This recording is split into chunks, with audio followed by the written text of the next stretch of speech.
Hey everybody, this is a Titan 30-foot equipment trailer. It's a gooseneck. Has the adjustable neck, the breakaway kit, the safety chains, everything's right there. Nice heavy-duty construction, brand new spare tire, your normal 7-way hookup. You got the toolbox up front. It's divided into 3 different bins in there. The dual front-mounted jacks, I believe those are 12Ks, the way it looks to me. Got LED lighting. Look at all the heavy-duty supports, guys, underneath.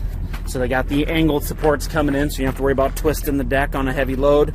Wooden deck's nice and solid. You got one little chip spot here, but there's no holes or anything, and you can see the spacings every foot.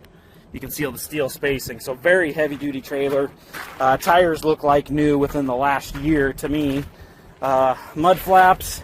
I noticed that one marker light's missing there. Marker light's working there. This has the latches to hold the ramps down when you're going down the road so they don't bounce. Lights there. Blinkers are working. Running lights in the back are all working. Blinker there's working. Marker lights there. So, we have the 2 marker lights right above the tire, the only ones that aren't working on this trailer. Other than that, brakes work.